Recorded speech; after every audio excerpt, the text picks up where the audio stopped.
Alright, I'm going to show you guys how to put and edit any of the mocap actions on any of the rigs of Maya. And I'm going to use Ava's rig, but this applies to any of the rigs that we have, and just to any rig in general. Okay, so the first thing that you want to do is obviously import the character rig. So I'm going to do that.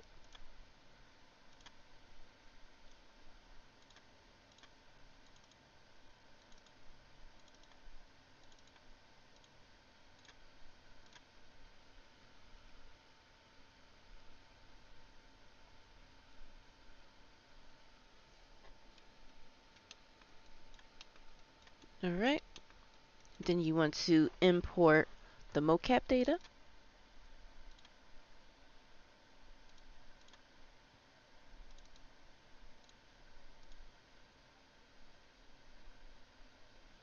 And if you play, you'll see the skeleton moves and everything. And this is just the basic fall action. Okay. So what you want to do is characterize the mocap skeleton. So basically what this means is just telling Maya that this skeleton is a character, and you're just telling it where all of the bones are for it and all of the controllers and things like that. But we're just going to define the joints of it. So we want to select the mocap skeleton and hide everything else. Make it easier for us to work. And we're going to use this menu right here, the human IK menu, to define it as a character. So to get to that menu, you would use the rigging tab under skeleton, human IK, and this menu will pop up. So currently the character is set to Ava because Ava is already defined in there as a character. But we want to go to none because we want to make a brand new character. So we're going to create character definition. And we're going to assign each joint to the corresponding joint, I guess, in this menu here. So we have hips selected. Scene selection is hips right now. And then in here, we want to select hips. And you'll see human IK node change to hips. So we know that it's the right one. So we're going to go in here, right click, assign selected bone, and it's going to turn green, letting us know that Maya now knows that that joint is the hip joint for the character. And you're going to go in and do this manually. So hip to hip, leg to leg, arm to arm.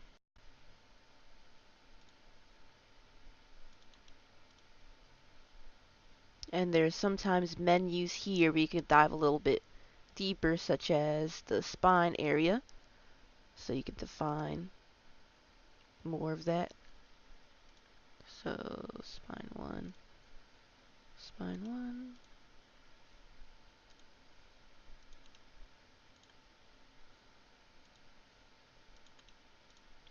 You're going to have to do it the same thing for the shoulder blade too. That's a little bit hidden, so to left shoulder, assign that. And so now the little icon over here turned from an X into a new symbol, letting us know that we're pretty much got all of the basic joints that we need to establish it as a character. So we know that we're good. So we're going to rename this as something else so we don't confuse ourselves. So we're going to rename this as, I'm going to name this as manual mocap fall. And there's a way to do this automatically too, so that you don't have to manually go, joint to joint and apply it here. So I'm going to show you guys how to do that too. So I'm going to create a new character definition. And you're going to see, if we select this first, that there's a little folder icon here that's template. If you already have done this once, you can save out a template. So next time you just have to load it again to let Maya know that, this is this and this is that, and it'll understand and it'll apply it all automatically for you. So I'm going to give this file to you guys, so it should work for you guys too. So you just select the mocap bone definition and hit OK, and it'll apply everything for you. And that took like, what, 1 second, so let's get this out the way. So let's rename this one too to automatic so that we can tell the difference. Hope I spelled that right.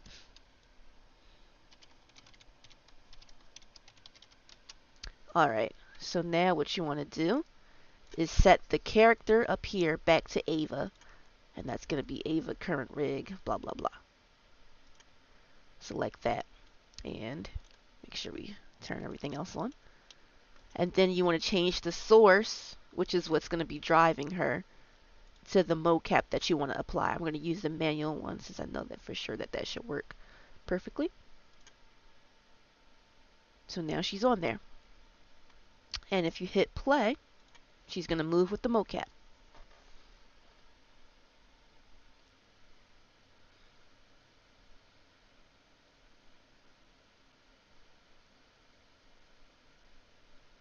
Alright, so that looks good.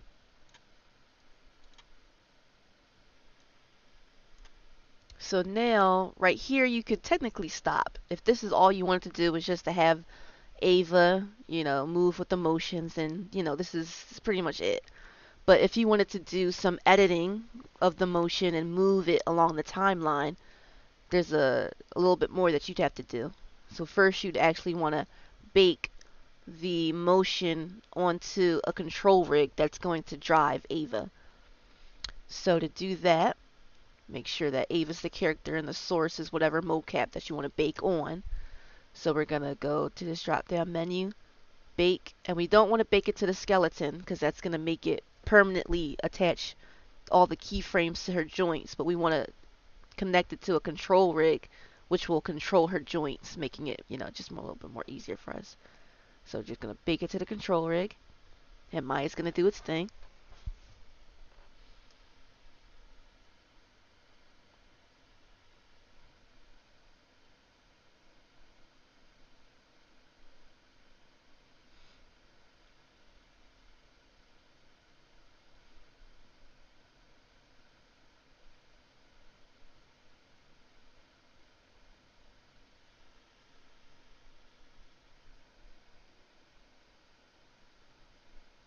Alright, so now we see that all of the keyframes have now been applied to the control rig, which is these little controllers here all over her body, or effectors is what they call them.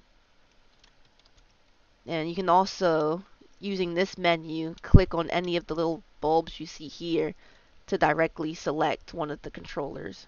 Well, that's not going to move because that's the leg. It's on IK right now, but like the wrist or whatever. Okay. So basically, all of the keyframes are applied here, so we no longer need the mocap skeleton. So I'm going to delete it.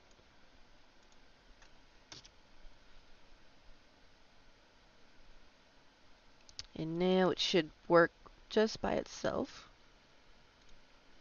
Yep.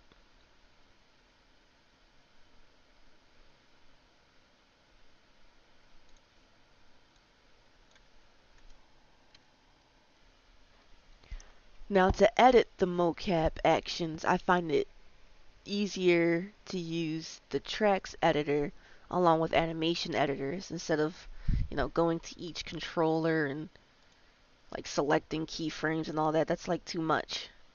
The tracks editor lets you take all of the keyframes and combine it into one track that you can then edit. So I'll go over the tracks editor first. So tracks editor should be under Windows, animation editor, tracks editor. So right now it's empty. To get a clip on there, all we have to do is select all of the keyframes that control Ava, and we're going to set it to one clip. The easiest way to do that is to take whatever you baked the keys on, in which this case we baked it on the control rig. So we take everything in the control rig, which is conveniently right in here for us. So we select all of that, and we go to create animation clip, and it just made a clip for us. Let's scroll so we can see it better. Okay, So I already named it something else, but don't worry about that. So let me move this back.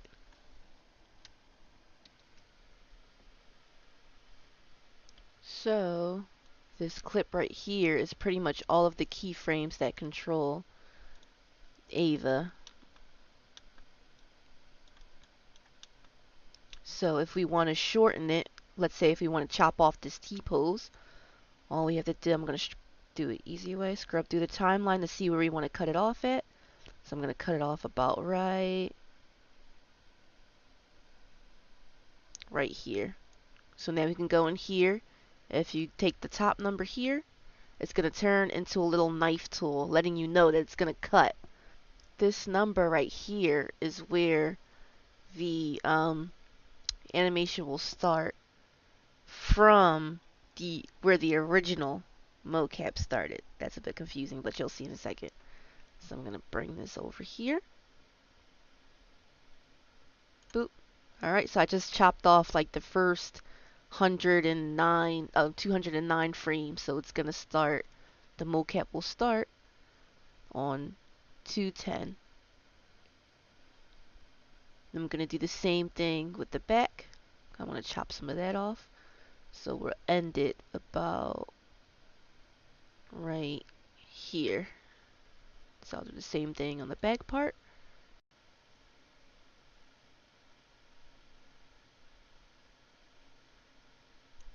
Alright, so now it's just going to do the actions between 210 and 515.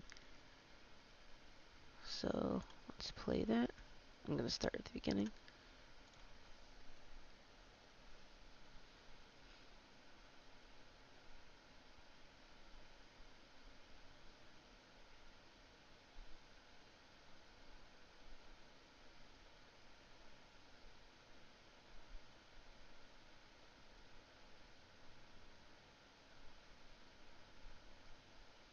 Alright, and that's good and all, but I want this to start at frame 0.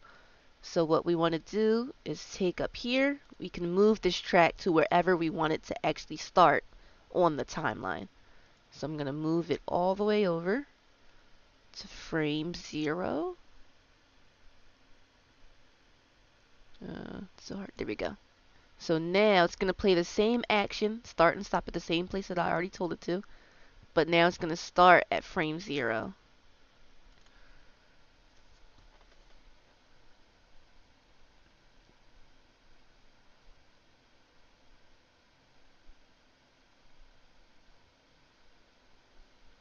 Alright, and it stops at frame 300 now. So that's good.